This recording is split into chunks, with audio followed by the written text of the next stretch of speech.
Hello friends, welcome back to my channel. இன்றைக்கி நம்ம ஒரு travel plus day in my life video தான் பார்க்க போகிறோம். ஃபஸ்ட் நாங்கள் எங்களோட திங்ஸ்லாம் எடுத்து போய் இப்போ ஒரு புது வீடு ஒன்று பார்த்துருக்கோம். ஸோ அந்த வீட்டில் வைக்கலாம், திங்ஸ்லாம் எடுத்துகிட்டு போகலான்ட்டு கிளம்பியிருக்கோம். இதெல்லாம் நாங்கள் ஆட்டோவில் எடுத்துகிட்டு போகிற திங்ஸ் கொஞ்சம் தான் எடுத்துகிட்டு போகிறோம். ஏன்னா இப்போதைக்கு தேவையான திங்ஸ் மட்டும்தான் எடுத்துகிட்டு போக போகிறோம். நிறையா திங்ஸ்லாம் எடுத்துகிட்டு போகலை. ஸோ தேவைப்படுறத கொஞ்சம் கொஞ்சம் எடுத்துக்கலாம். இப்போதைக்கு கொஞ்சம் ஒரு வீடு நம்மளுக்கு தனியாக தேவைப்படுது. ஸோ அதை செட் பண்ணி வைக்கலாம் அப்படின்ட்டு தான் போகிறோம். வேறு ஒன்றும் இல்லை. ஃபஸ்ட் டைம் போகிறோம்ல, ஸோ பால் காய்ச்சணும். அதனால் பால் மட்டும் காய்ச்சிடலாம். வாடகை வீடாக இருந்தாலும் பால் காய்ச்சக்கூடாதுன்னு இருக்கா என்ன? எத்தனையோ பேர் வாடகை வீட்டிலேருந்து தான் சொந்த வீட்டுக்கு போகிறாங்க. ஸோ அதனால் வாடகை வீடுனாலும் பால் மட்டும் காய்ச்சிடலாம். இங்கே பாருங்கள், இவ்வளோ தான் திங்ஸு. என்ன திங்ஸ் இருக்குதுன்னு நினைக்காதீங்க. ஃபேன் மட்டும்தான் எடுத்துகிட்டு வந்திருக்கோம் எலக்ட்ரானிக் ஐட்டமில். மற்றபடி ஃப்ரிட்ஜு, வாஷிங் மிஷின் எதுவுமே எடுத்துகிட்டு வரல. எல்லாமே இருக்குது. இப்போதைக்கு நம்மளுக்கு தேவையான கொஞ்சமாக பாத்திரம் எடுத்துகிட்டு வந்திருக்கோம். பாருங்கள், பால் நல்லா பொங்கிருச்சு. சூப்பர், பால் பொங்கிருச்சு. இப்போ ஃபஸ்ட்டு நம்ம வீட்டில் செய்ய வேண்டியது பால் பொங்க வைக்கிறது தானே. ஸோ அதை பொங்க வச்சுட்டு அதில் கொஞ்சமாக சுகர் போட்டு சாமிக்கு வச்சிடலாம். சாமியுமே நாங்கள் எடுத்துகிட்டு குட்டி குட்டி ஃபோட்டோஸ் வச்சாச்சு. இப்போ தம்பி கொஞ்சமாக பாலை கொடுத்துடலாம். அடுத்து அம்மா கொஞ்சம் பாலை கொடுத்துட்டு நம்மளும் கொஞ்சம் பால் எடுத்துகிட்டு போய் குடிச்சிடலாம். என் பையனுக்கு எப்போயுமே நாங்கள் எது சாப்பிட்டாலும் அவனுக்கு ஃபஸ்ட்டு கொடுக்குறது கொஞ்சம் வழக்கம். ஸோ அதனால் அவனுக்கும் கொஞ்சமாக பாலை கொடுத்துட்டு நல்லபடியாக பால் பொங்கிருச்சு. நெக்ஸ்ட்டு ஸ்வீட் சாப்பிடலாம் அப்படின்னு பார்த்தோம். சரி, ஸ்வீட் கிடைக்கல. ஸோ ஐஸ்கிரீம் சாப்பிட்லாம் அப்படின்ட்டு ஐஸ்கிரீம் அம்மா ஃபேமிலி பேக் வாங்கிட்டு வந்துருந்தாங்க. அதை எல்லோரும் பிரித்து நல்லா சாப்பிட்டாச்சு. ஒரு 3 to 4 மெம்பர்ஸ் கிட்ட நல்லா சாப்பிட்லாம் இந்த ஒரு பேக்கையே. ஸோ நாங்களும் சாப்பிட்டு முடிச்சிட்டோம். ஐஸ்கிரீமும் ஸ்வீட் மாதிரி தானே, ஸோ அதனால் அதையே சாப்பிட்டுட்டோம். இது மட்டும் இல்லாமல் இன்னும் நிறையா திங்ஸ் அம்மா வீட்டுக்கு வாங்கிட்டு வந்திருந்தாங்க. அப்புறம் சாப்பாடு நைட்டுக்கு ஹோட்டலில் தான் ஆர்டர் பண்ணோம். ஸ்விக்கியில் போட்டிருந்தோம். ஸோ அவங்களே கொண்டு வந்து டெலிவர் பண்ணிட்டாங்க. நிறைய சாப்பாடு வந்துருந்துச்சுங்க. நாங்கள் ஒரு 2-3 மெம்பர்ஸ் தான் இருந்தோம்.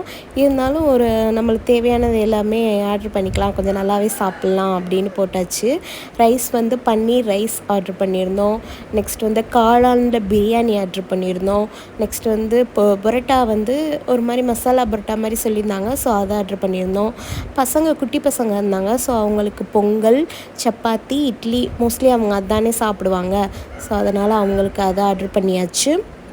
எல்லாமே சாப்பாடு நல்லா தான் இருந்துச்சு. ஏன்னா நாங்கள் நல்ல ஹோட்டல்லேருந்து தான் ஆர்டர் பண்ணியிருந்தோம். ரேட்டுமே அஃபோர்டபுளாக தான் இருந்துச்சு.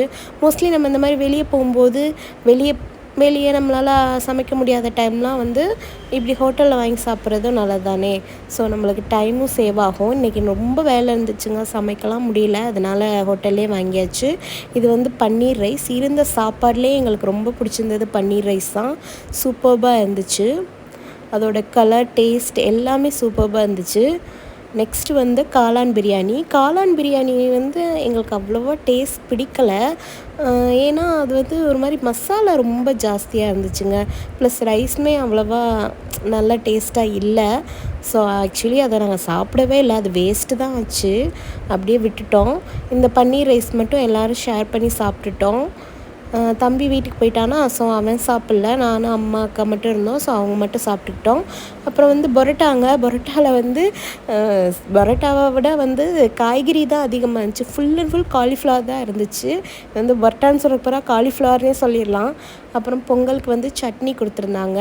சப்பாத்திக்கு குருமா கொடுத்துருந்தாங்க. 2 சட்னி 3 சட்னி கொடுத்துருந்தாங்க. அப்புறம் ஆனியன் ரைத்தா கொடுத்துருந்தாங்க.